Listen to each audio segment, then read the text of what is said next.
Hey, what's up, everybody? It's Drew Lentz, the wireless nerd. Today, I want to talk about CES. So, I've been going to CES for a little bit over a decade now, and it's a show that I go to every January. I enjoy going to understand what's happening in our world of tech, whether it's in my house or in my business or hanging on a wall in a restaurant or the way people take orders or the cars that are driving down the street. CES has everything involving consumer electronics. It is, after all, the Consumer Electronics Show. So I wanted to talk real quick about what I do there, because if you've never been, it can be kind of daunting. And even if you have been, it's still pretty daunting. There's a lot to see at the show. There's a lot to do there. And I want to walk you through what my methodology is of it, because I've had a couple of people who are new this year or new last year who wanted to understand what I did and how I jam pack everything into a couple of days. So it's important to understand how the show is laid out. So this year is going to be a little bit different. 2025 is going to be a little bit different than it was the last couple of years. We finally are getting the South Halls back. So here's a quick little map of what it looks like, the overall floor plan. So you see on the left-hand side, you see the North Halls, and then you see the Central Halls there. These are the main areas. And then on the right-hand side, you see South Hall, where it says S1, S2, S3, so on and so forth. This is a little bit different because before, what would happen is for the last couple of years, these halls have been closed. Now, the West Hall isn't even located on this map. So let's go look at a bigger map of what overall CES looks like. This is on the CES website at ces.tech. You can go and you can see a whole view of everything that they have. And we're going to look at the Las Vegas Convention Center view because that's where the main stuff happens. So you've got a few different areas there. Let's zoom in here real quick. A few different areas. There's our South Hall 1 and 2, South Hall 3, Central Hall, the meeting rooms and the main lobby area. Then you've got Westgate, which there's some interesting things that happen at Westgate. Is it Westgate where it happens every year? Yeah, Westgate has its own stuff there. And then you have the West Hall. So a couple of things here. Let's start down here. So the South Halls, these are the areas that are the innovation areas where people who want to build and fabricate and create and source materials, these are the halls for that. So you go in there, and you find a lot of different countries that come in and represent their different products from a manufacturing and sourcing and facilities side. It was closed the last couple of years, but this year it's back. It's pretty neat to see where everything starts. So if you want to know how to make a case, or if you need a case made, or if you need a PCB, or if you need, the basic elements of consumer electronics, that's the spot where you want to go there. The big flashy hall is the Central Hall. The Central Hall is the area where you see all the TVs, you see all the gaming, you see the photo equipment, you see the video equipment, you see all of the big stuff that's happening. It's where all the big exhibitors are, the huge booths that are, millions and millions of dollars from Samsung and Sony and LG. All those guys are in the Central Hall. Across the grand lobby and the meeting rooms area, you've got on the left-hand side over here, you've got the West Hall. Now, the West Hall is like a car show. It really is. I mean, it is the car show. So you go in there, you see lots of EVs, you see tons of electric vehicles. You see things that help with that whole area. As you can see from the description, it says EVs, eVTOL, vertical takeoff and landing. There's a couple of those there. You'll see those. Heavy machinery, so John Deere has a big presence there. Marine, you see some stuff with boats, self-driving, and all of the suppliers in that world. There's lots that happens in that space. The other one that I want to call attention to is the Central Plaza. This is the outdoor stuff. So there's some test tracks out here. There's some stuff that you can do outside. It's a great place to, as they say, catch a breath of fresh air. The Central Plaza is a really fun area just to go outside for a minute and see some of the self-driving vehicles and some of the autonomy that happens out there. But one of my favorite spots isn't even on the LVCC campus. If I go back and I look at the other campuses that are there, the Venetian has a really cool campus as well. And it's got one of my favorite areas, and it's called Eureka Park. And Eureka Park is downstairs at the Venetian. If you've been to any of the big, larger tech events that happened, like the AWS reInvent or HP Discover or any of those, this is the downstairs area that's usually the dining area. This area they convert over, and it's called Eureka Park because it's all the people that want to show off something new. Basically, the way I always explain it is Eureka Park is the people who want to be at CES but can't afford the big booths upstairs. So downstairs, you have really, really cool stuff happening down there. You've got a lot of really great tech, a lot of innovation that's happening, a lot of new startups. And eventually you see some of the stuff that's happening down in Hall G at Eureka Park. You see it make its way up to the next floor or even to the main floor at some point in time or another. Then above that, on that second floor, for halls A through D, you've got a whole different area. Now, these are the bigger pavilions. There's food technology, smart home, accessories, digital health, big innovation. The innovation showcases there, where you can see all the awards that have been nominated and won for CES. That's there.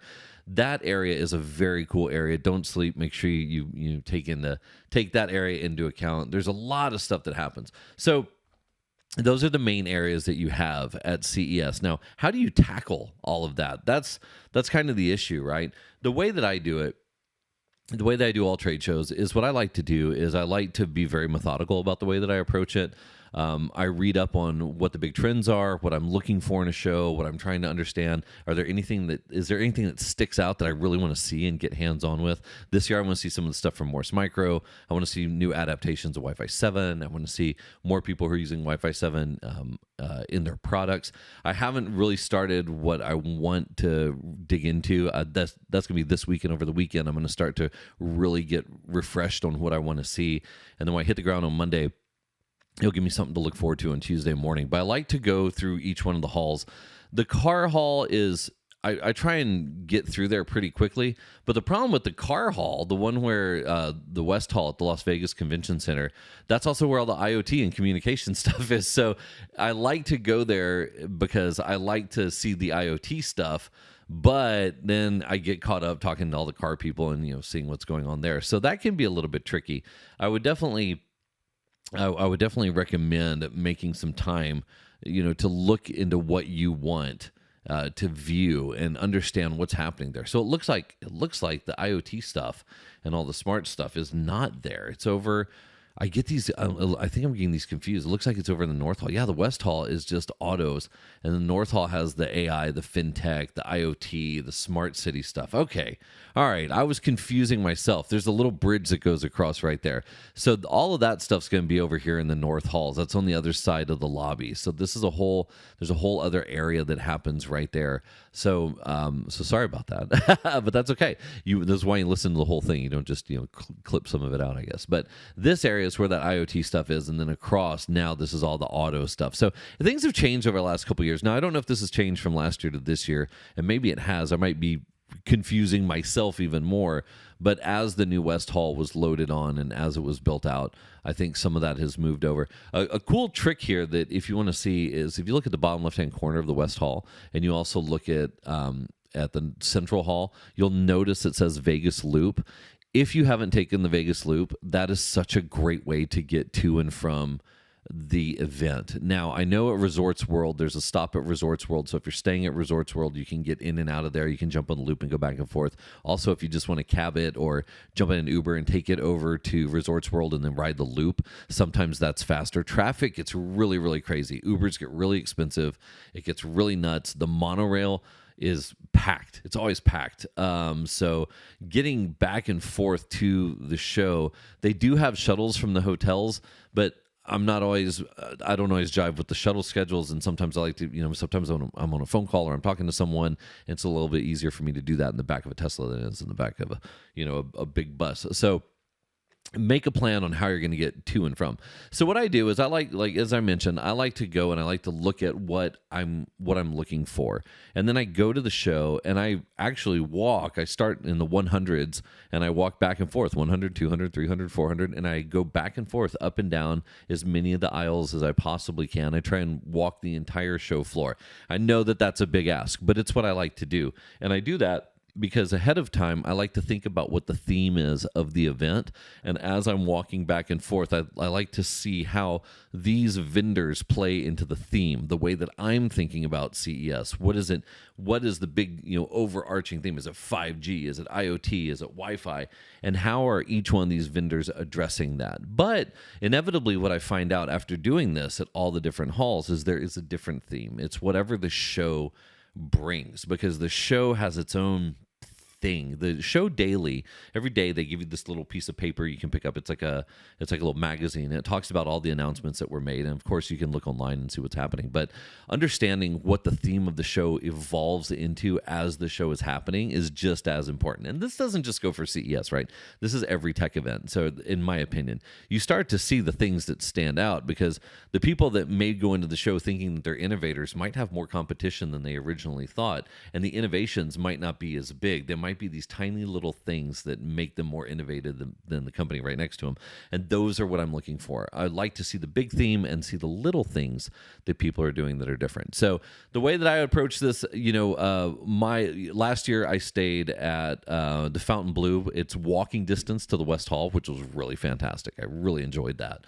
I didn't have to drive anywhere, which was great. So walked across, went to the West Hall, worked the West Hall, then worked the North Hall. After I did the North Hall, then it's probably lunchtime by then if you're walking back and forth, if you're not stopping to take meetings and take notes. You could probably get through those two in a couple of hours and then grab something to eat. The eating situation in the Grand Lobby is a little bit of a pain in the butt. But if you're if you're looking for just a sit down experience, there's lots of room. You can just get in and get out, get into the area, grab a couple slices of pizza, grab a sandwich, whatever it is, pull a drink off the wall, pay, you're on your way. Make your way into the central hall, right across from the area where you eat. Usually LG has that whole area, and it's super packed, super, super, super packed. If that's what you're going for, is those big things, those big consumer electronic things like LG, and trying to see what they're doing, I would suggest do some research on what they're doing before you walk into their booth, because if you don't have a plan when you walk into Sony and LG and Samsung, it's Panasonic, and then all the other manufacturers, HCL, it can be a little overwhelming. You don't really know where to start. So it's difficult to see the innovation that they're bringing unless you know ahead of time what it is. So be careful when going into those, unless you're just looking around. If you're just looking around, have a field day. I mean, if you've got time, knock yourself out. They offer booth tours, and I believe you can sign up for those. I think you might have to do it ahead of time. But have a great time. Take lots of pictures, that you want to share with people. Look at what's going on. Be inspired. There's so much creativity and innovation that's happening in there by the big companies that it's great to see it. You get to see these crazy big screen TVs and wonder how in the world you're supposed to supply connectivity to them. The gaming side is really fun. You get to see all the advancements in gaming. You get to see all the AV advancements. You get to see all the stuff in speakers. And then, I bought a whole shower just because I saw the way that what Kohler has an incredible display, incredible presence at CES, and be inspired by what's there. Like, don't take a minute to take it all in. Central Hall again is going to be that area where you get to see all the big Fortune 100s, Fortune 500s, and whatnot. Going across the connector and then going into South Hall again. South Hall is where you're going to see the people that it's all design and source, and then it's also the accessories. The accessories are going to be all the things that go with cell phones, all the things that go with lights and all that other stuff. So I work kind of I did last year and the last couple of years. I start over here in the West Hall, make my way to the North Hall, grab some lunch in the lobby, hit the Central Hall. At that time, it's usually time for a break. I head out, go home. I think that's about dinner time. That's really all I can do. And then the South Hall, go and hit the South Hall if you can, if you're interested in that. If not, it's very specific in design and source. And if that's not really what you're there for, then it might not be good. The day two, definitely probably going to want to go back and see some stuff, because after day one, you're going to get a feel for what it is, and you're going to say, hey, I want to go back and see that again. So sometimes it might be better to break up Central Hall into day two. For me, if I'm working, north to south. But on day two, really where my focus is going over to the Venetian. And over at the Venetian, that's where I really like to hit Eureka Park. I like to go downstairs. I spend a lot of time downstairs at Eureka Park. I really enjoy talking to the people that are there, talking to the people that are driving the innovation. I really, really enjoy Eureka Park. It's the startup size startup side of this stuff.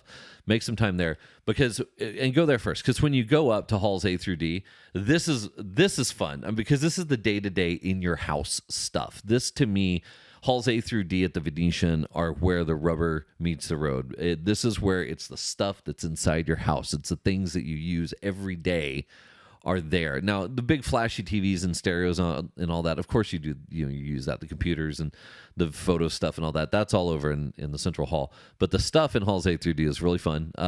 There's also samples. So they have like smokers and barbecue stuff and the little Bartesian automatic drink maker. You're going to find some neat stuff in halls A through D. That's how I get through CES basically in 2 days or 3 days. Is work the North Hall if you're into cars and stuff, or West Hall, then move over to North Hall, see the IoT wireless nerds that are hanging out there, move across into Central, call it a day, hit South, and then make your way over to the Venetian. I'm only there for 2 days this year, so it's gonna be a little tight. I fly in Monday. I'm there Tuesday and Wednesday. I've got some meetings set up Wednesday. If you want to hang out with me and walk the show floor, please know that I do walk the show floor. I try and hit every single aisle. I try and put eyes on every single vendor that's there, even if it's just for a split second, because I've found at this show as well as other shows that even when I'm not expecting to see something crazy, like last year, I think one of the coolest things that I saw was in the Central Hall. It wasn't even Central Hall. I think it was in the West Hall in the automotive side. I was back in the corner, the back right-hand corner, and I saw an AI tire changing machine. It used artificial intelligence and machine learning to understand where issues in tires are taking place, and it was incredible to watch. So pay attention to everything that's there. Take a look. Have a great time. Food, make reservations if you're trying to go out to eat. If not, man, there's some great food all around Las Vegas. A lot of the city is sold out for the show, so make sure you plan accordingly. But other than that, enjoy your time at CES. Have a really good time. Feel free to drop me a line. Feel free to drop me a line and say hello and see where I'm at. There's going to be a couple of us walking around, roaming the area. That's really where I spend my time. Now, what I want to ask you, dear listener, is did I miss anything? Was there anything that you like to do at CES that I didn't even talk about? Because it is a huge show, and it usually takes 3 full days to get through. So if there's something I've totally overlooked, please drop in the comments or send me a message. Otherwise, I will see you all at CES. I hope to see you all at CES. It's going to be a cool year this year. South Hall's back, and we'll talk to you soon. Bye.